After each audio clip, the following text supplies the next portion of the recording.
does the whole family have to refrain from cutting their hair? Bismillah ar-Rahman ar-Rahim. The opinion which states that the the udhiyah requires the non-cutting of one's hair and one's nails, etc., until the sacrifice has been performed, is one of the three opinions on the issue.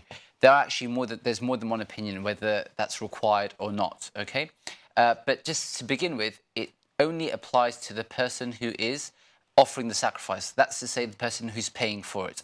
So yes, if there's only one person offering it and that's all that's being offered, then the rest of the family would not be required to abstain from cutting off their nail or their nails or their hair. That having been said, the issue of who has to be having a Qurbani done on their behalf, there are two opinions, as I've mentioned previously, actually in a previous session. One which says actually every single member of the household has a Qurbani done on their behalf, a ram, right? That's the position of the Hanafi school of thought. The other madhahib generally say that actually one would suffice the whole family.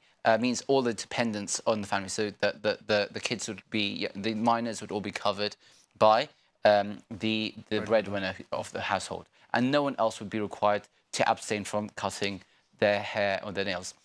There are other views on this issue. So again, the Hanafi school of thought does not regard it as actually required or prescribed in any way, shape or form to not cut one's hair or one's nails. Later on, in the later kind of Hanafi jurists, they said maybe there's some istihbab or preference in not doing so, khurujan min al-khilaf, just to kind of be on the safe side because there are some other valid opinions.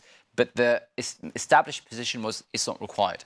The Malikiyah had something similar, but there was a discussion regarding preferability and dislikeness of doing so. But basically, it really lies within the Hanbali school of thought that said it's not permissible, and the Shafis that said it's not, if you like, it's makruh. But the Hanafi and Maliki schools were much more, if you like, non-prescriptive in terms of doing so, and in the first instance. So in summary, there's more than one view regarding whether it's required not to cut one's hair or nails in the first place or not. Those who said it's not allowed, they limited it to the person who is doing the udhiyah, i.e. paying for it, not the person who's doing it. If I'm deputizing someone else, then let's say, I don't know, Sri Lanka or somewhere else, if I'm doing it abroad, it's not them that's addressed, it's me, myself, who's paying for it. They would be required not to cut my hair or my nails, not my wife or my kids, etc. Is that clear? Yeah, very clear. Jazakallah khair.